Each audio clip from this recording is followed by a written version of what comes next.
Did the storms last night keep you up? Well, last night's storm turned dangerous in some parts of the county with lightning hitting trees and exploding into flames. Come to your TVs. Take a look at this.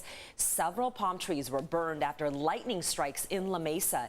Good morning to you. Thank you so much for getting up with us. I'm Stella Escobedo. I'm Eric Conrad. It was a loud night. Did the storm keep you up? There was rain, thunder, and lightning across San Diego County. And behind us, you can see some of the videos, some of the pictures of lightning sent to us from our viewers at home. In fact, here's a video I was sent here just this morning of the lightning in Vista. SD Latin mom sent me this, saying this was in my backyard, she says. She says, I hate thunder, but this looked pretty cool, though. Yeah, it was really loud where we are in the North County. It wasn't just the lightning, though, last night. The rain making the morning commute a challenge. Take a look at this. This was the drive from the South Bay along the 805. And some people are still without power this morning because of the storm. Here's a look at SDG&E's outage map, and more than 1,000 customers are still being affected this morning. At some point, though, there were more than 20,000 customers without power. The utility company saying the weather impacted their equipment, and their website says people should have their power restored by this afternoon. So that's a long time to be without power if you still don't have it. No kidding. And we want to see the weather where you live. Inside the News 8 app, we've got a feature on the bottom right called Near Me. Send us that photo, the video of what's going on in your neighborhood. Tap the Share With Us button on the top, answer a few questions, and a pin will pop up in a matter of moments.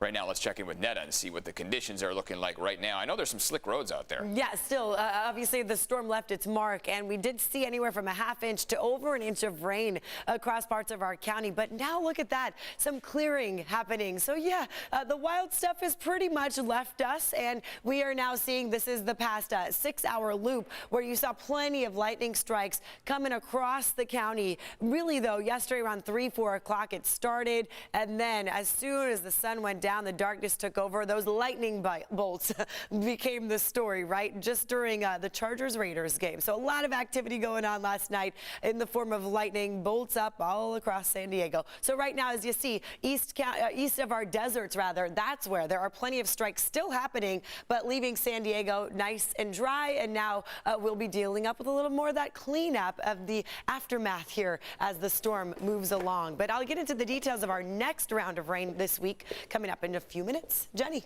So currently we are dealing with a couple of crashes that are impacting your drive. As you can imagine, it is slick out there. We've got crashes that keep popping in here. So let me focus in on the North County. Southbound side at Harbor, we do have that right-hand shoulder blocked with a crash. I did just check CHP. This one's in the Oceanside area. No injuries reported here, but you will notice crews there. You're not going to notice any big backups associated with that particular crash. San Marcos area, we've got a couple things here. So first of all, heading eastbound on the 78 at Twin Oaks Valley, that third lane is blocked. Crews are off to the right-hand shoulder as well. This is another rollover crash that happened just a few moments ago. There's debris in that area as well. So as you're approaching San Marcos Boulevard, it looks like a single lane is blocked.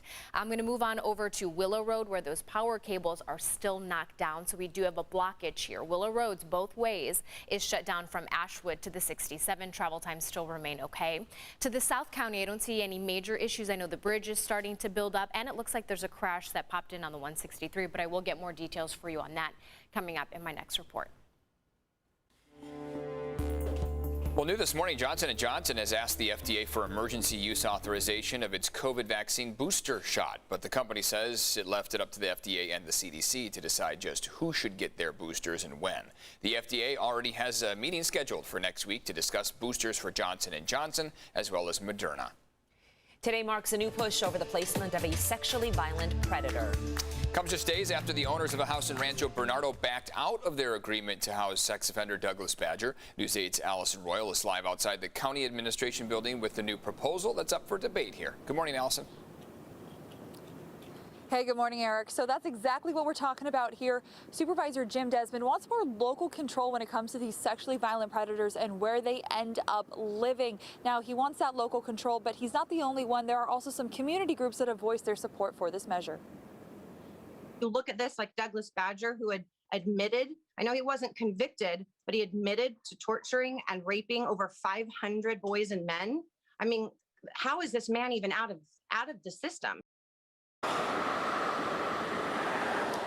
Well, that's Douglas Badger that we were talking about just there, and he's one of those cases that we've covered pretty extensively on News 8. A lot of community members weighed in on his placement. But I want to give you a little bit of background here. A sexually violent predator is a person that has been convicted of a sexually violent crime and also has a mental illness. It is a question a lot of us wrestle with. What is the safest place for everyone for a sexually violent predator to live after they've served their sentence? The California Department of State Hospitals and the for-profit Liberty Healthcare say it is up to the courts to decide if SVPs will be placed in conditional release programs and where that person ultimately will end up living. Desmond wants local neighborhoods to have a say in this placement process, including full veto authority. So that's a little interesting thing there. We'll see how that pans out.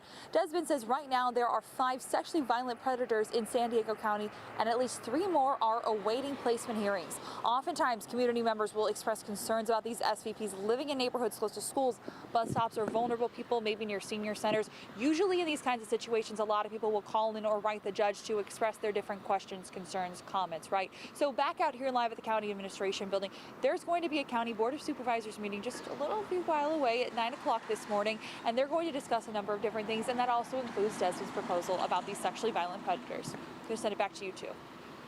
Allison, thank you. And today's County Board of Supervisors meeting will be fact-checked by doctors. An independent panel made up of local doctors will identify COVID misinformation said at today's public meeting. Afterward, the panel will provide medically accurate information and explanations. It's part of the county's effort to fight medical misinformation. They also have a new website debunking false claims about COVID, and we do have a link to that on CBS8.com. Just click on the help button.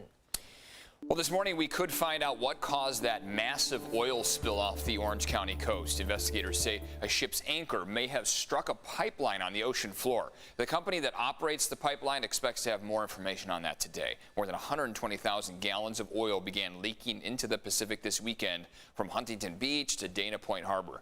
Governor Gavin Newsom has declared a state of emergency for the area, and efforts continue to help wildlife. 1 brown pelican, 1 American coot, and 1 ruddy duck. Unfortunately, the brown pelican had chronic injuries that required us to humanely euthanize it. Experts say dolphins, sea lions, and harbor seals are much less susceptible to oil impacts, so different techniques are being used to keep them out of the oil spill areas. Today, local Congressman Mike Levin will push for new legislation to ban offshore drilling in Southern California. That's happening later this morning at Moonlight Beach. Housing assistance and relief will be at the center of a city council meeting today. First, San Diego Mayor Todd Gloria will present a proposal that would use $5 million to provide eviction prevention education and legal assistance to renters. Later, City Council will discuss an amendment to a memorandum, to accept nearly $40 million in additional federal funding for housing assistance. 6:08 on a Tuesday. What a night. Very active still people without power this morning. That thunder, very loud. Yes, I mean, rumbling over and over again. I mean, it was definitely an active night, unstable air. We had warm air and cool air clashing, and they battled it out all night long, leaving us, obviously, with not much sleep. But yeah, for a lot of folks. This morning, as you see, we are noticing some calm weather. So things are settling down. The system has now moved along to the east. It is leaving us with clear skies in some areas. Let's show you, though, the amount of rain we got. So this would be the latest update from the National Weather Service. Some official totals here. 1.15 for Booker Hill. Granite Hills got 0.8. Deer Springs close to that. Lemon Grove about 3/4 inch of rain. Same with Fashion Valley. And then downtown San Diego, right by the airport, 0.6 inch of rain. So this is just the past 3-hour loop here where you see around 2-3 o'clock we had that round of rain coming in. And now most of that has moved along, and you see it over the deserts. So the lightning strikes are still not done. Plenty of action still with a lot of energy in the air, but that's all, east of places like Brawley and Mexicali. Now it's also moving a little bit to the north as well. So it leaves us with clear skies, and some of you feeling a little chill in the air. 61 in Escondido, 63 in Poway, downtown San Diego, fairly comfortable 69 degrees. Taking a look at what we can expect throughout the day. Some areas with clear skies. The sun will be out. Today will certainly, be the day where you may have to pick up a lot of the tree branches, perhaps, or the palm fronds that came down from the storm last night. And then by Wednesday, things are staying calm. Thursday night into Friday, that would be our next round of rain. So those details will be coming up here in a moment. But I'll tell you right now, temperatures will be cooling throughout the week.